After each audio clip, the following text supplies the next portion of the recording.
Olá, meus amores. Vocês estão me vendo bem? Tem algum errinho aqui pra mim? Deixa eu ver se tá certo. Nájila, quanto tempo, meu amor? Aqui tá meio estranha a tela pra mim, parecendo que tá cortada, mas estão conseguindo me ver bem? Pelo visto sim, né? Saudade, Nájila. Me confirme, por favor, se você tá me vendo direitinho. A minha tela ficou meio cortada, mas eu acho que foi algum erro aqui. Que bom te ter aqui, fico muito feliz. É uma saudade que eu tenho de você, Nájila. Tempos bons onde a gente trabalha juntas, né?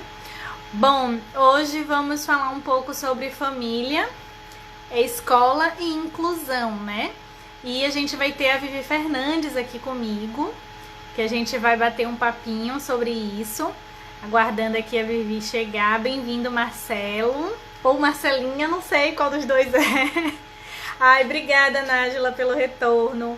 É porque ficou diferente de todas as vezes que eu entro, né? Vivi chegando na área, que bom.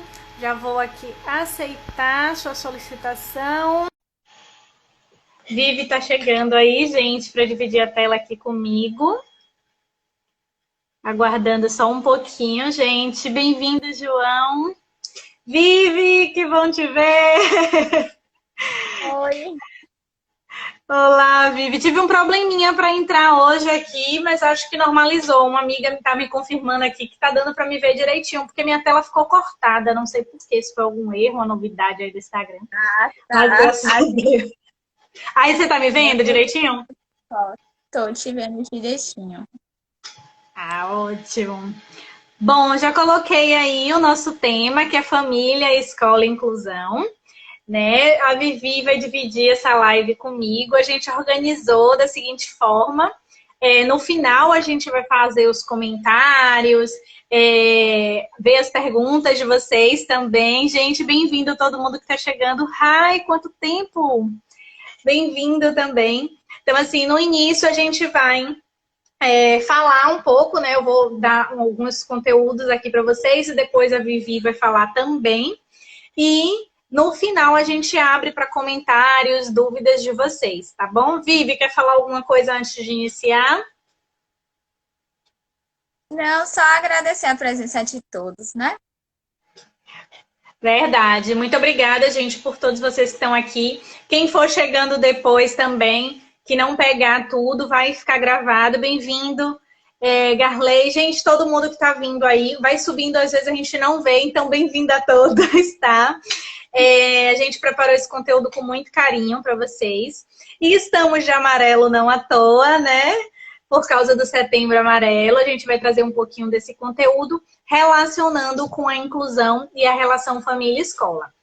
Então, assim, primeira coisa que a gente tem que trazer aqui com relação à família e escola, essa relação, é o seguinte: a criança desde pequenininha ali, ela tem que aprender a conviver na sociedade. E qual é o primeiro convívio, né? Qual é a primeira socialização da criança? É a família. Então, assim que ela nasce, ela vai ser incorporada dentro de uma família, seja ela pequena ou grande, seja só pai, mãe, ou pai, mãe, irmãos, tios, que morem naquela casa, mas mesmo que não morem naquela casa, é todo mundo ali do convívio da família. Então, a primeira relação social da criança é a família. Só que depois da família, geralmente a segunda relação social é a escola. Lógico que pode ter outros lugares. Ah, se a criança frequenta uma igreja, algum templo religioso com a família, se tem um parquinho que ela frequenta, mas no geral, né, na média, geralmente o segundo convívio social é a escola. E é lá que ela vai realmente aprender a viver em sociedade.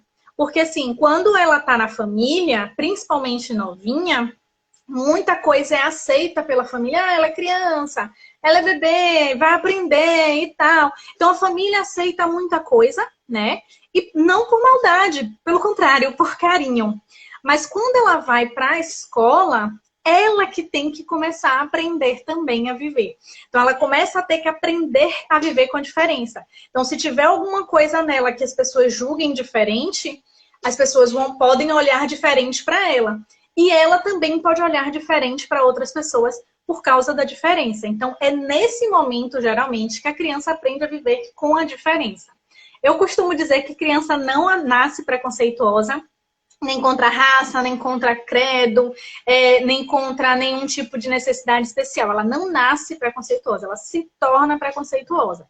Então, quando ela vê uma coisa diferente, uma situação, uma pessoa, uma característica diferente na escola, o que é que vai acontecer? Ela vai ficar curiosa, ela vai tentar entender, mas ela não vai tratar mal.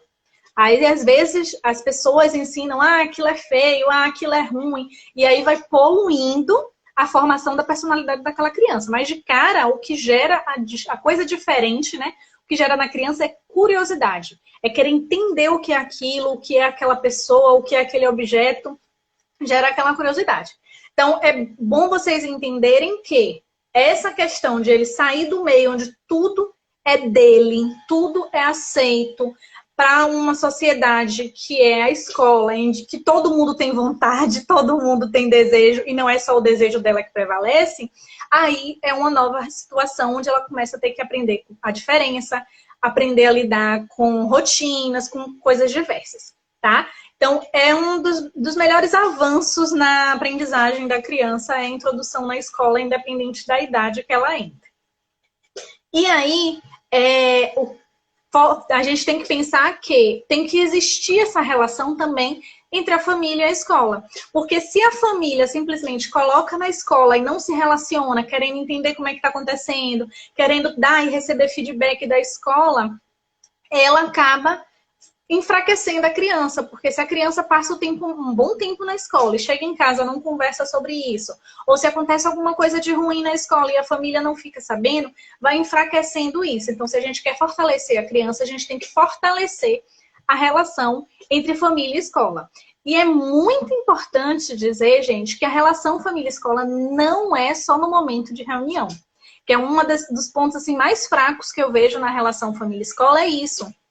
Às vezes, a escola e a família só se relacionam nas festas e nas reuniões. Mas isso tem que ser constante. Então, não é só, na reunião eu descubro o que é que deu certo ou o que deu errado na educação do meu filho. Não. Na hora que você for levar seu filho na escola, na hora que você for pegar. Hoje em dia tem tecnologia, muitos professores. Eu mesmo, como professora, tenho um contato direto com as mães dos meus alunos. Então, as professoras geralmente têm o WhatsApp ou a coordenação ou a direção tem esse contato com os pais, então os pais usarem essa tecnologia, lógico não abusar, né? Não ficar no domingo usando e abusando do professor. Mas aproveita essa questão de, eu tenho um contato da professora, eu vou perguntar, né? Na hora que ela puder, ela responde. Como é que tá meu filho? Como é que tá minha filha? E, ao mesmo tempo, também escutar o seu filho. Porque, às vezes, os pais só querem escutar o professor e não escutam o filho. E não precisa só quando acontece um problema. Se você tiver uma rotina de sempre perguntar, como foi seu dia?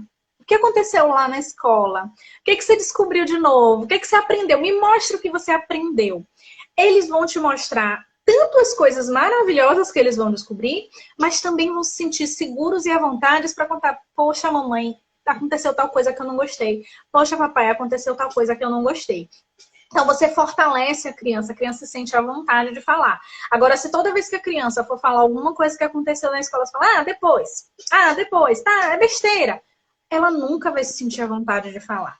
E, principalmente, se você não acreditar nela, porque a criança realmente, principalmente as mais novas, fantasiam muito e faz parte do desenvolvimento da criança, né, do desenvolvimento da criatividade em especial, de que ela fantasia, ela cria algumas situações, mas mesmo assim você tem que entender que existe a fantasia e perceber se tem coisa ali que é verdade ou não, e também de onde vem a fantasia, porque quando a criança cria, tem alguma relação com alguma coisa que ela já viu, pode ser um filme, pode ser uma TV, ou pode ser uma história mesmo, que realmente aconteceu. Pode não ter acontecido com ela, mas ela viu e ela está reproduzindo. Então, tudo que a criança traz pra gente é muito importante que a gente, de fato, escute e entenda. Porque, às vezes, ela está contando pra gente, da forma dela, que ela está sofrendo uma violência, que ela está sendo tratada mal ou algo do tipo. Então, sempre atenta e sempre ter essa relação, não só na reunião,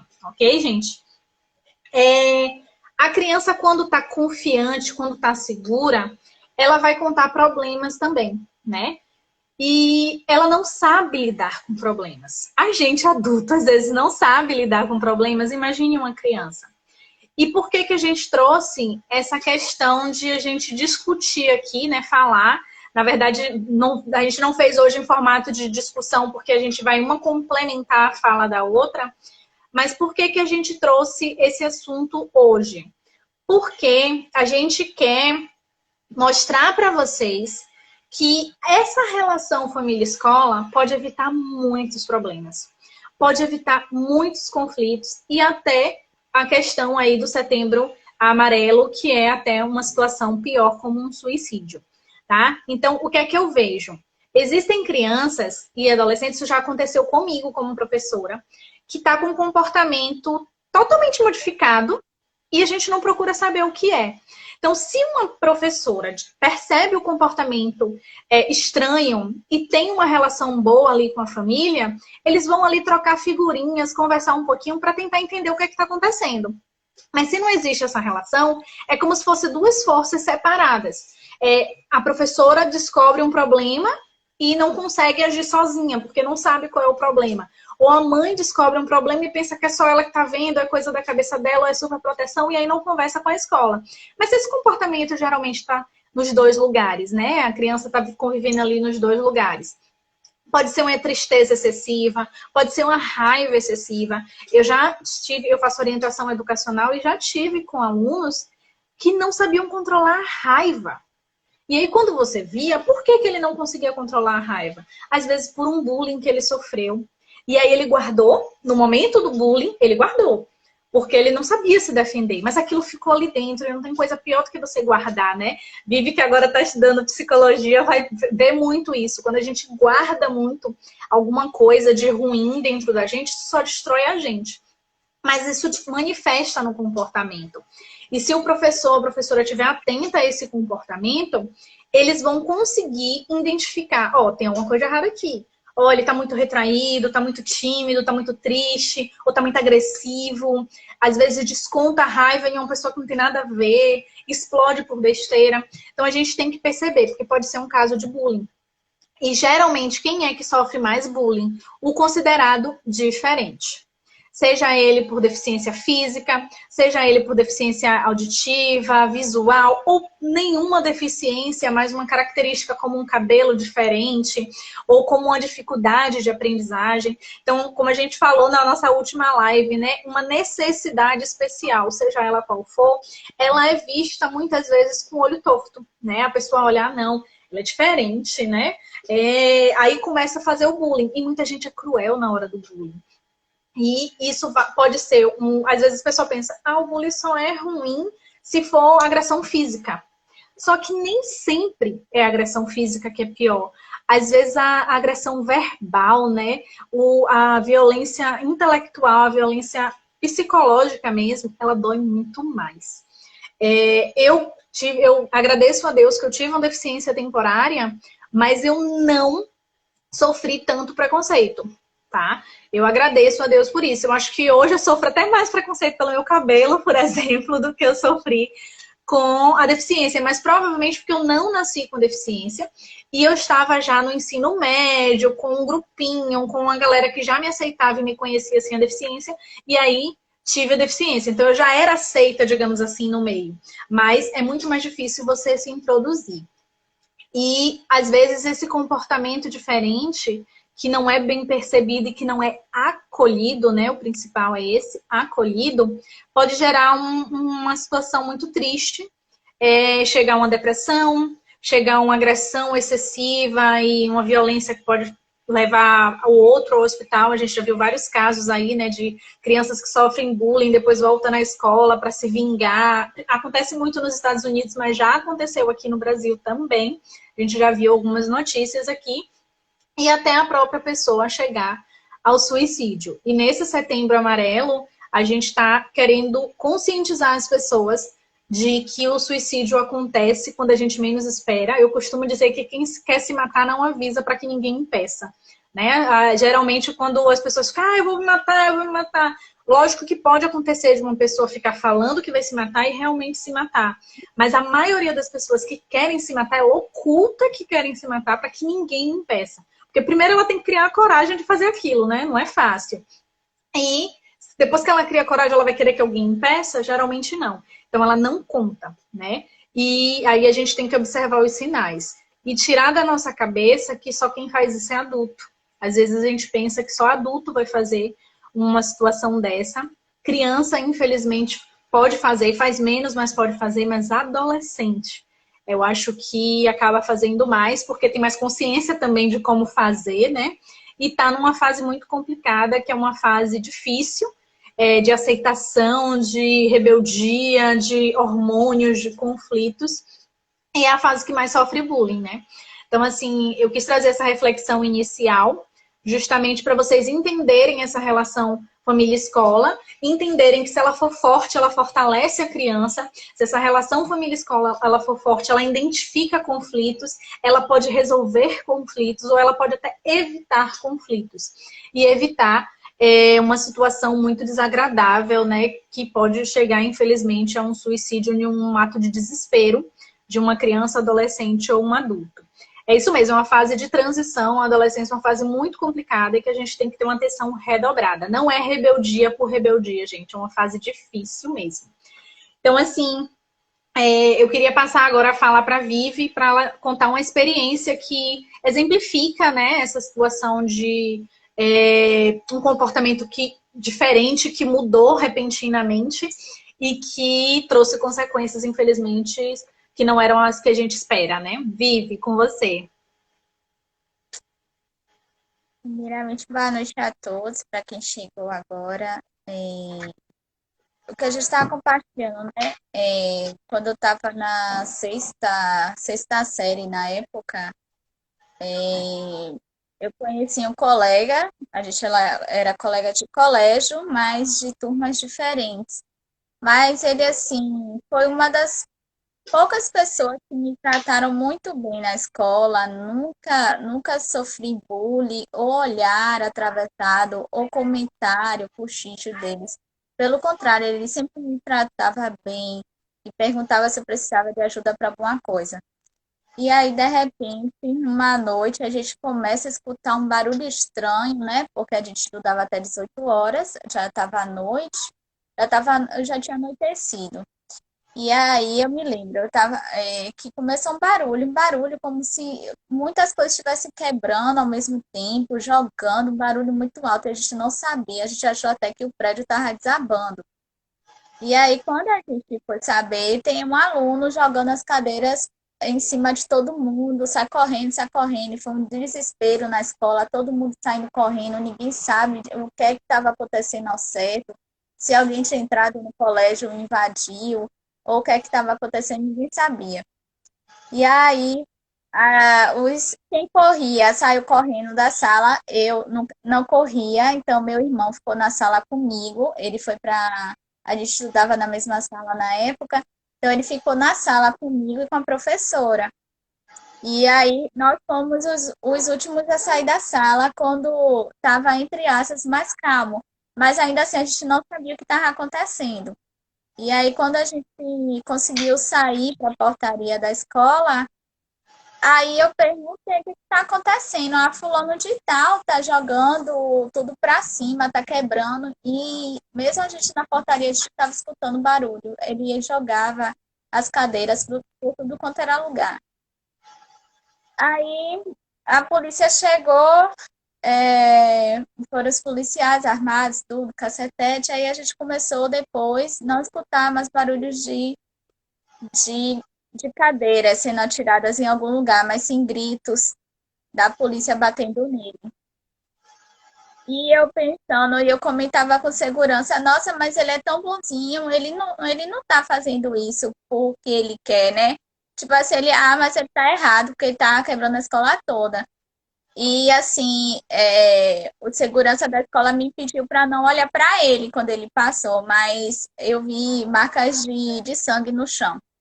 Então, ele deve ter ficado muito machucado. Resultado, ele recebeu uma suspensão da escola. Aí, depois do prazo da suspensão, eu fui procurar saber se ele já tinha voltado para a sala. E aí, eu fui informada que ele tinha se enforcado em casa. Então, ele se matou, né? Então, e aí, depois eu fui procurar saber, gente, o que aconteceu? Como é que uma pessoa é tão calma, tão assim, ele praticava a empatia, né? Pelo outro, se colocava no lugar do outro e de repente, aí falaram que alguém estava provocando ele na sala. Então, assim, ninguém sabe o contexto que ele vivia em casa. Ninguém sabe qual foi o gatilho que foi acionado naquele momento para ele ter esse tipo de atitude e ter sido punido de uma forma que eu acho, assim, no meu olhar de leiga, não foi muito legal. Talvez mobilizasse ele, talvez não fosse um caso de um médico também, sei lá, sabe, gente? É tanta situação que imprevisíveis, né? Que eu acho que a sociedade não está muito preparada para estar lidando. E eu não estou falando de uma pessoa, estou falando de um adolescente mesmo na época, porque eu devia ter 13, 14 anos. Então, assim, era todo mundo nessa faixa etária. Então, é algo muito triste mesmo, Juliana, muito triste mesmo. Então, quando eu me lembro dessa história, passa aquele filme na cabeça e eu falo assim, eu preciso realmente me formar em psicologia e estar ajudando tanto alunos especiais quanto essas crianças, né, que estão passando por tantos conflitos internos e que muitas vezes envolvem os pais. Eu queria citar algumas referências, eu vou ler aqui, gente, porque é muita coisa para eu não fugir do nosso tempo, né, Thay? Que a gente está tentando ser bem rígida com a gente mesmo. Então, eu estou lendo um livro que chama A Criança Retardada e Sua Mãe. Quem tiver oportunidade, leia, tem disponível na internet PDF. E aí, nessa questão quando a gente fala de suicídio, a gente está trazendo a questão de sentido da vida, da morte, e da questão do sentido da nossa existência. Então, uma parte que ficou forte, assim, eu não sei se foi na questão do filme, que tem também do Milagre da Ana Sullivan, que ela é uma menina cega e, e muda ao mesmo tempo, ela ouve, mas ela não fala. Então, aí teve um trecho do livro que fala um exame muito delimitado dos pais,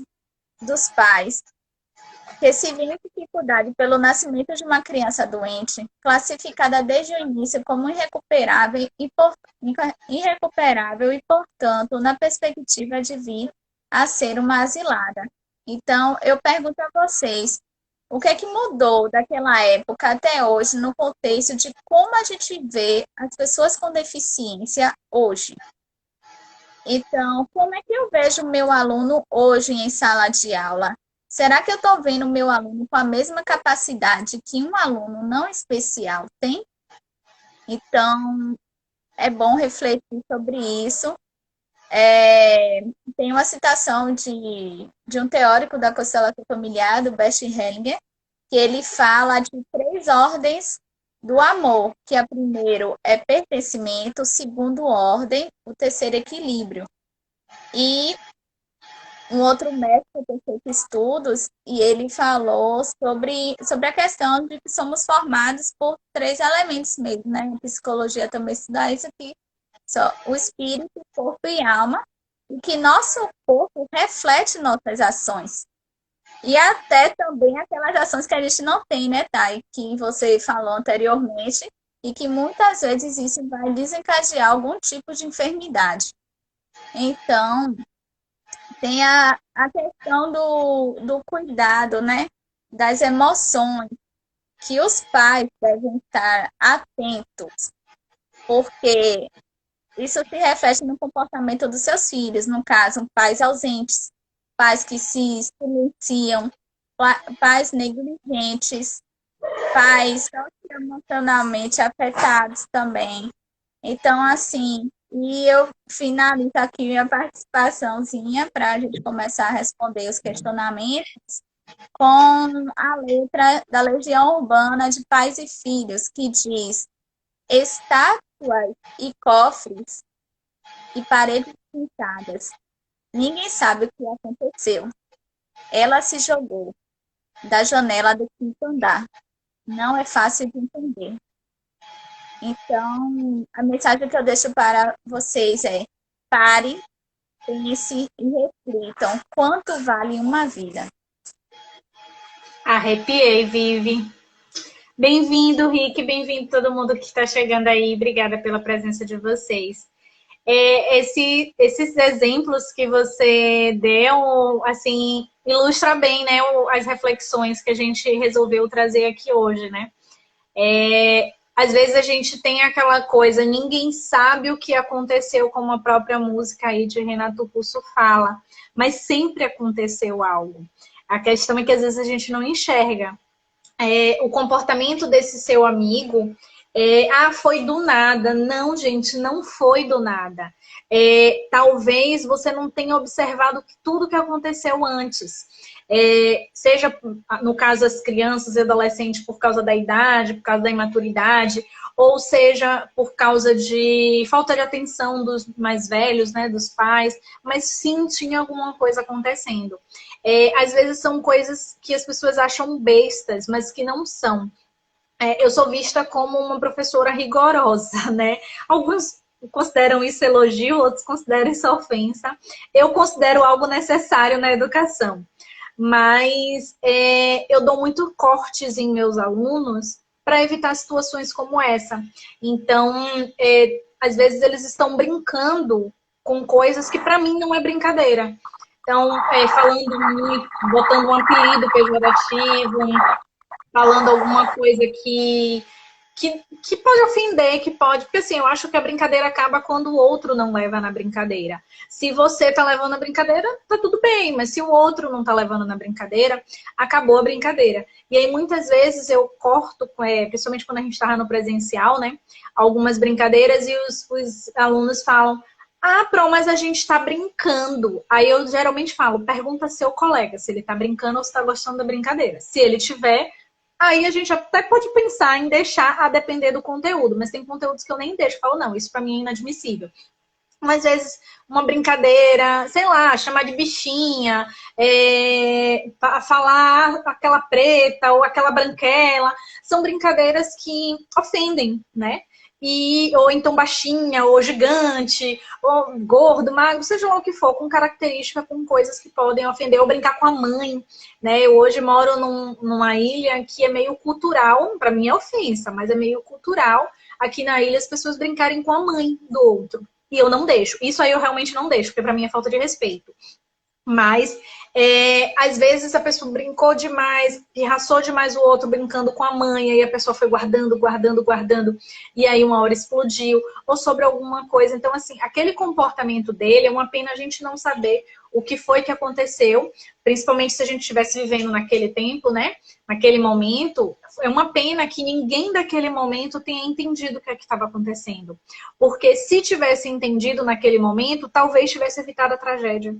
Talvez tivesse impedido que depois ficasse todo mundo com um pensamento: ninguém sabe o que aconteceu. Ninguém sabe, de fato, porque não observou, porque não ouviu, né? Porque provavelmente se alguém ouvisse... Às vezes a gente tem uma questão, né, que eu falo muito com as mães, que, mas ele é assim, é calado. Ah, não, a gente não vai saber porque a pessoa é calada.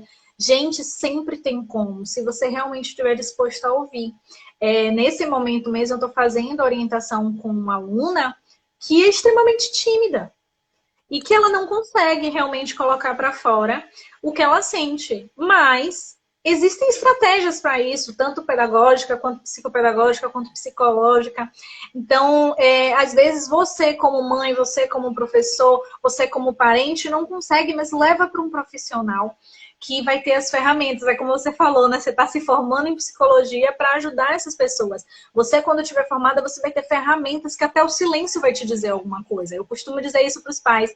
Ah, meu filho disse que não vai para psicólogo, não, porque se for vai ficar calado. O silêncio vai dizer alguma coisa para o psicólogo. Talvez não diga para mim, que não sou formada em psicologia, mas para um psicólogo, sim. Então, assim, cada um, né, com sua formação vai poder ajudar. Se for uma pessoa que não fale, tem também formas de ajudar. Se for uma pessoa que não enxergue. Ou seja, a gente tem mecanismo, a gente tem que buscar. Às vezes a gente acha muito difícil e cruza os braços, ou então acha besteira, né? É uma coisa que eu ouvi muito quando eu tive depressão na adolescência, uma coisa que eu ouvi muito foi isso. Ah, isso é besteira, é frescura, é dengue, é crise de adolescência. E aí, sendo bem sincera, assim, é forte o que eu vou falar aqui, mas é a pura verdade. Se eu não me matei na adolescência, foi porque eu não tive coragem, tá? Eu sou realmente muito frouxa. Então, quando eu disse lá no início que primeiro você tem que ter coragem e depois você não quer contar para ninguém porque não quer que ninguém te impeça, eu não tive o primeiro passo que foi a coragem. Porque, assim, pensar milhões de formas de como fazer, infelizmente eu pensei. E quase ninguém sabe que eu pensei, porque eu não contei isso para ninguém. Eu só vim contar já quando eu já estava melhorando para o psicólogo que estava me acompanhando. Então, assim, essa é a primeira vez eu acho que eu conto ainda mais para todo mundo ouvir. É uma coisa muito íntima, né? Mas se é para ajudar, né? Eu estou disposta. Eu tinha falado já isso com Vivi. Uma outra prima nossa me incentivou também a falar um pouco sobre isso, porque foi uma fase muito difícil da minha vida ter vivido uma depressão e uma deficiência temporária na adolescência, porque não bastava ser adolescente, né? Tinha que vir com um pacote completo de problemas. E assim, foi uma fase muito difícil. Por muito tempo eu não quis falar, mas eu acho que mesmo que doa um pouquinho falar sobre isso, é uma forma de ajudar o outro. Então, se hoje eu estou aqui, se hoje eu sou quem eu sou, também é pelos sofrimentos que eu tive. Mas eu agradeço a Deus por não ter tido coragem, né? Só que os adolescentes de hoje são muito mais corajosos. Então, tinha a chance de A fazer, né? barreira briga, né? Pois é, verdade. Então, mas assim, isso que você falou é muito importante. Quem nunca pensou em cometer esse suicídio?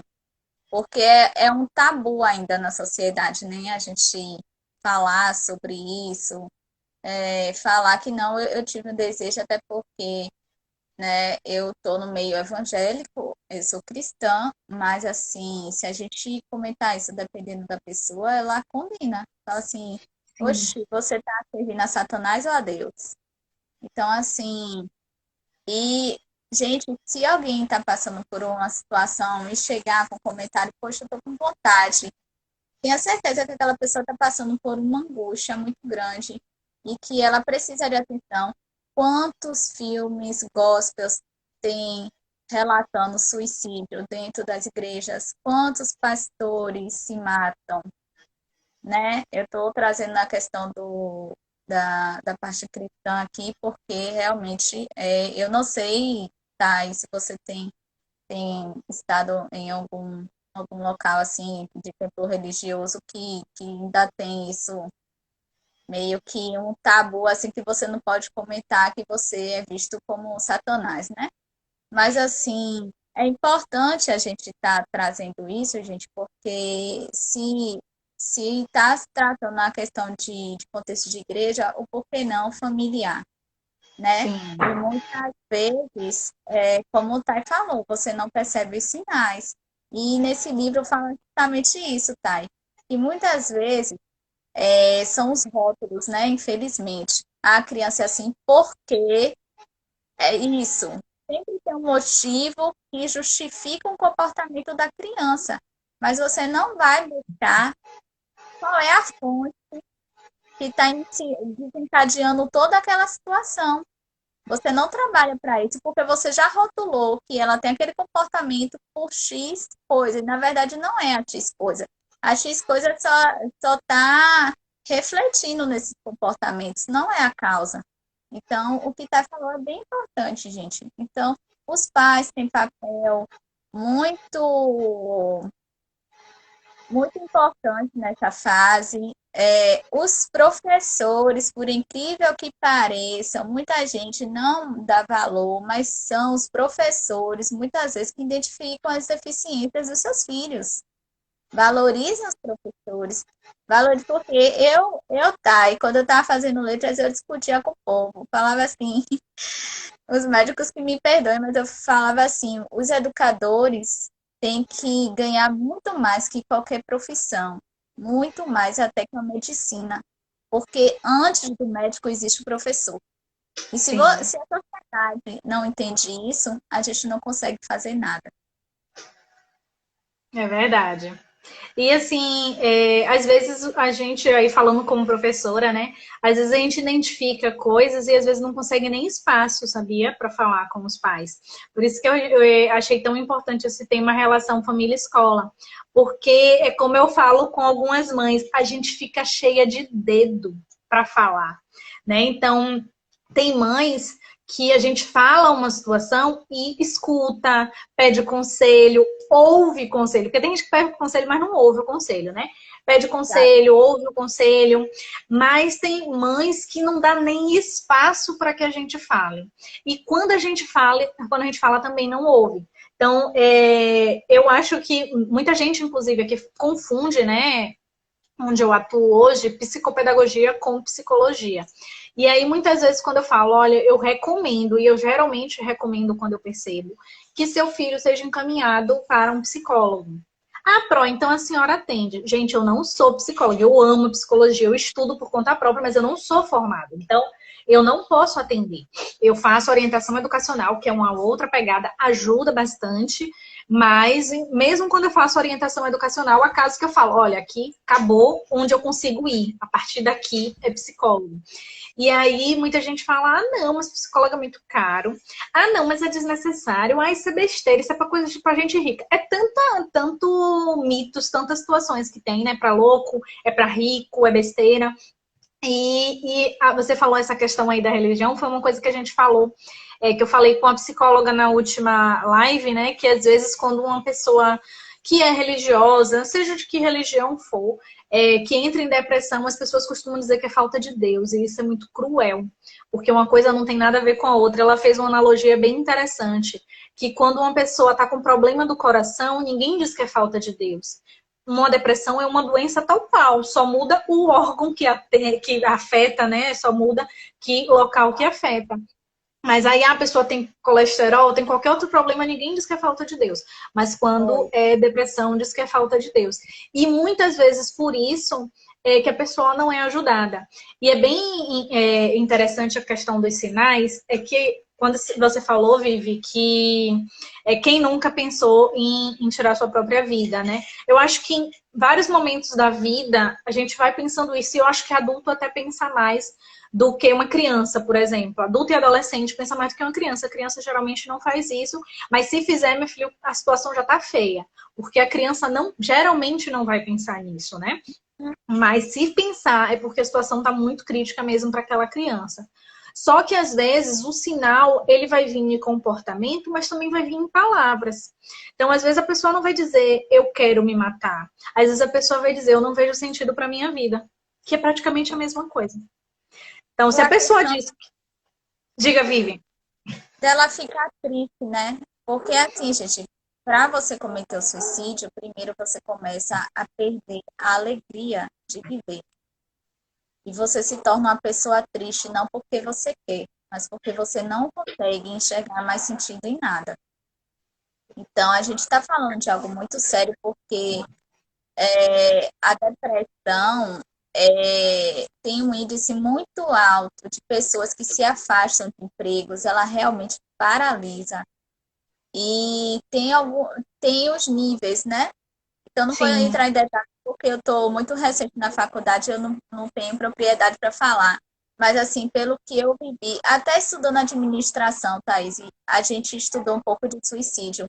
Porque quantos Sim. empresários não cometeram suicídio por ter uma expectativa sobre isso, sobre as suas empresas, investirem sua vida toda ali, e a empresa falir da noite para o dia, e eles perderem todos os bens. Então, até na administração, a gente teve até uma palestra que falou sobre isso, que não era divulgada para não assustar os profissionais da área, mas que o índice de suicídio entre os empresários era muito alto.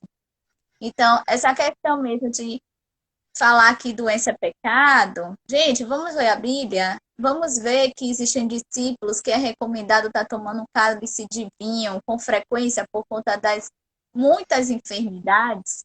Então, antes de julgar, ame, sabe? Porque Deus fala que não é para a gente julgar e Deus fala que é para a gente amar. Então, onde mais se fala sobre amor é onde você menos vê amor. E onde mais você você prega sobre não julgar é o lugar onde você tem mais julgamentos. Então, vamos inverter esses valores, né? Verdade. E você falou aí a questão dos empresários, né? É que mostra que é em qualquer lugar. Às vezes a pessoa pensa que gente rica não vai fazer isso. É muito dinheiro, muita responsabilidade, muito gasto. Perde aquele dinheiro, a pessoa desespera, porque vai continuar muito gasto e não vai ter o dinheiro para cobrir. Existem pesquisas que estão acontecendo, eu não acompanhei tanto de perto agora, mas com relação ao coronavírus, esse momento. Por quê? Porque é uma crise muito forte, muita gente está perdendo emprego, muita gente está fechando empresa, e aí existem pesquisadores que estão relacionando com a época do que confiscou a poupança, né? Então, assim, a pessoa está vendo tudo que construiu sendo perdido. Na época que confiscaram a poupança, muita gente se matou por causa disso, né? Muita gente desesperou porque estava todo o dinheiro da família na poupança e simplesmente viu que não tinha mais dinheiro nenhum para sustentar a sua família. E a mesma situação agora do Covid. Muita gente tinha acabado de investir. Eu fui uma das pessoas que tinha acabado de investir em uma coisa que parou. Então, nas férias do ano passado, eu reformei minha sala. Desculpa. Eu tenho um reforço, eu trabalho para mim mesmo presencialmente.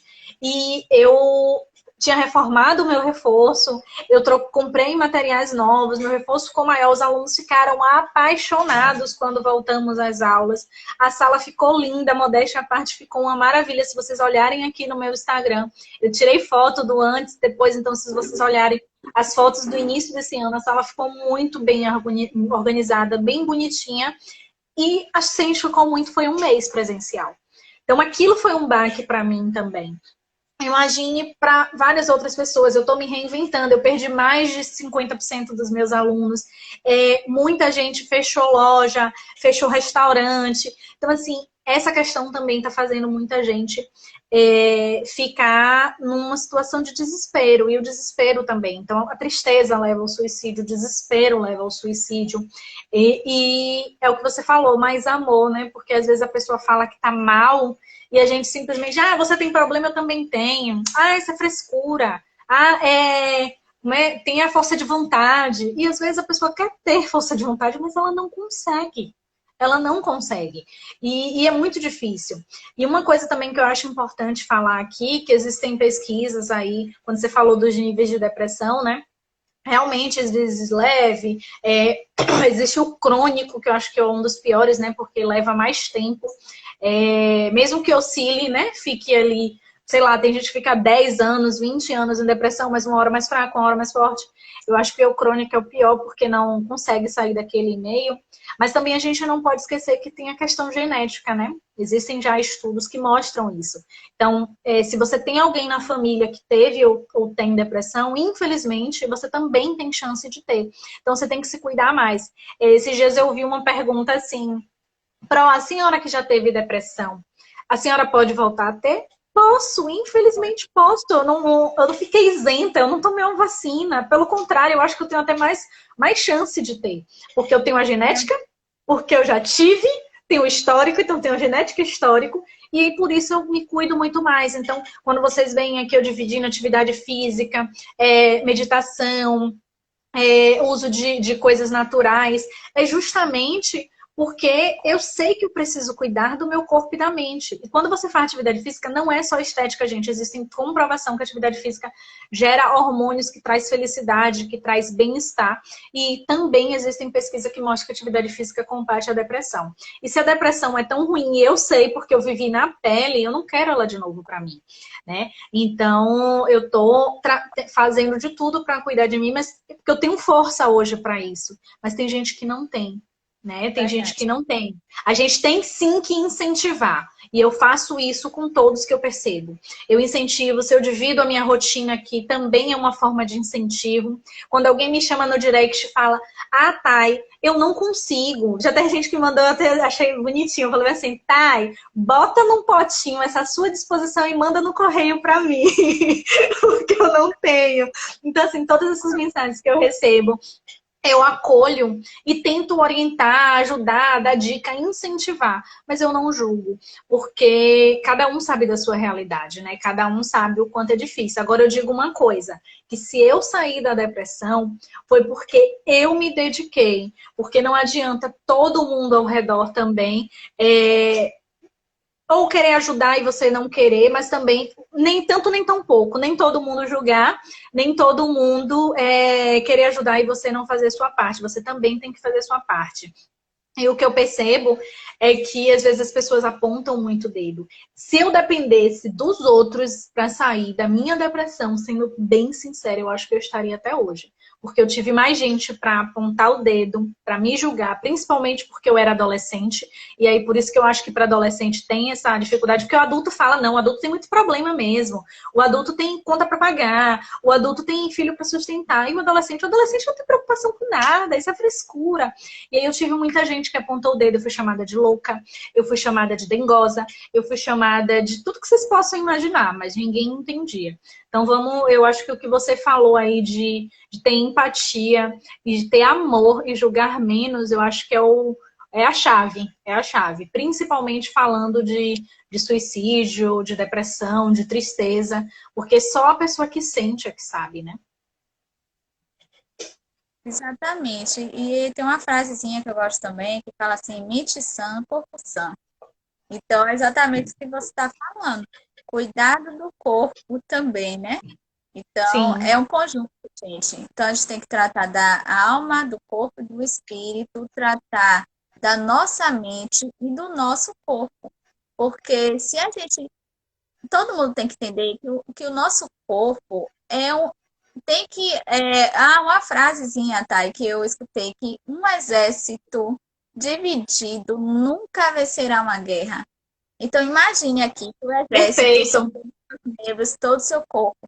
Então, você tem que enquadrar, trazer unidade a esse corpo e conseguir chegar a ter uma saúde, uma qualidade de vida, né? E isso para todo mundo, gente.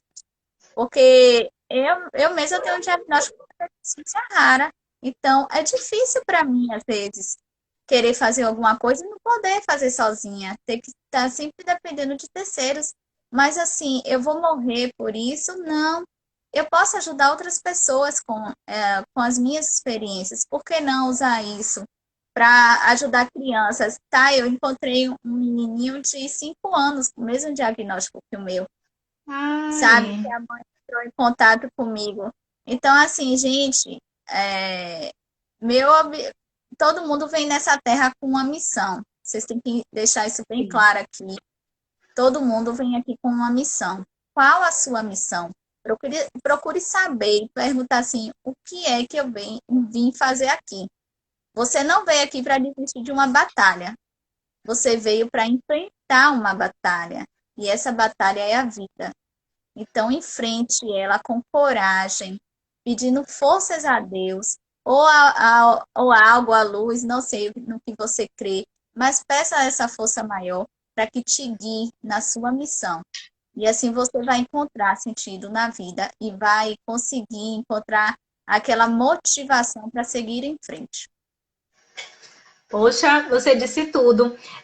O que tem duas frases que eu gosto muito, que é de um coach. Eu não sei se vocês conhecem, mas vocês acham aqui no Instagram, acham no YouTube.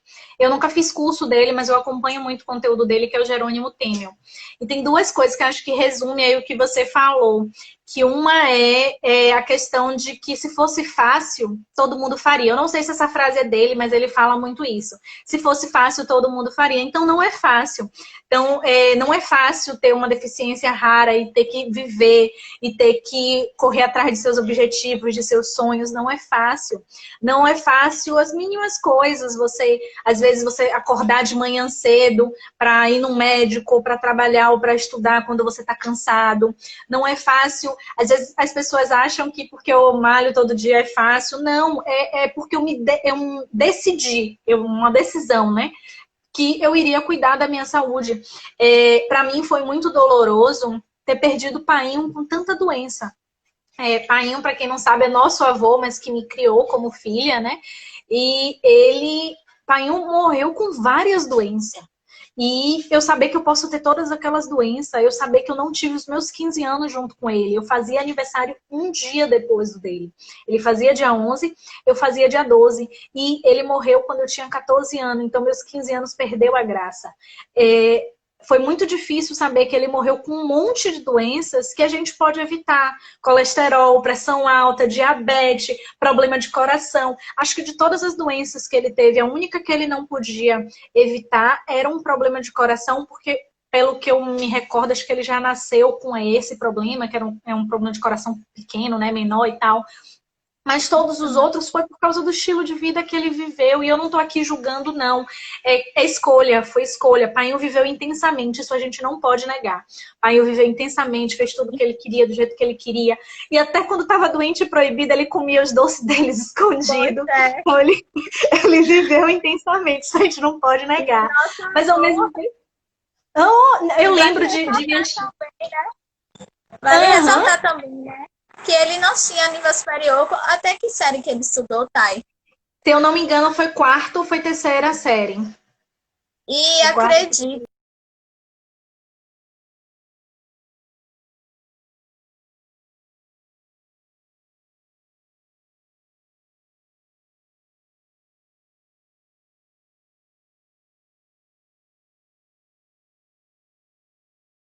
Travou todo mundo ou se foi só... Por favor? Travou? Pronto. Voltou.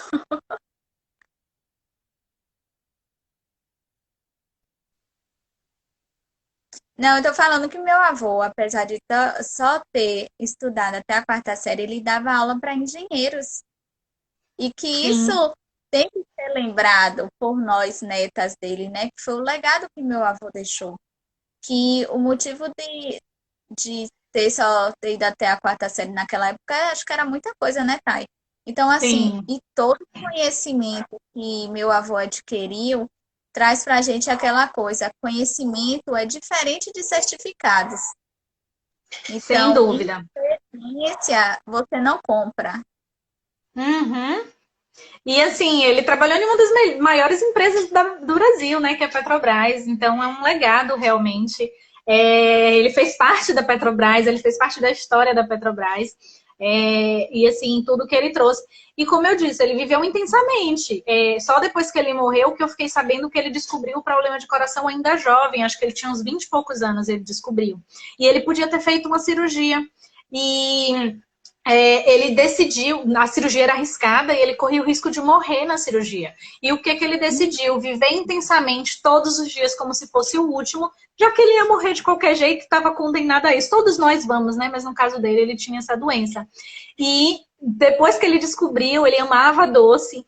Acho que eu também, por muito tempo, hoje eu controlo mais, gostava fácil, mas não desistam por isso. Mas também pratiquem o amor, a empatia com o próximo, né? Porque às vezes a pessoa, cada um sabe a dor e a delícia de ser o que é, né? Então cada um sabe como é sofrido e feliz ao mesmo tempo viver sua vida. Então acolha o próximo nesse Setembro Amarelo, é um recado que a gente queria dar aqui. Eu não sei se a Vivi vai conseguir voltar para se despedir de vocês, Mas eu deixo aqui o meu beijo, o meu carinho por mim e por Vivi Fernandes, para agradecer mesmo pela presença de vocês. Eu espero que a gente tenha tocado o coração de vocês com conhecimento, com amor, para que a gente possa mudar a realidade do nosso país, do nosso mundo e ter uma vida mais inclusiva, um país mais inclusivo e uma educação mais inclusiva. Deixa eu ver se eu consigo trazer Vivi aqui de volta para a gente encerrar, né?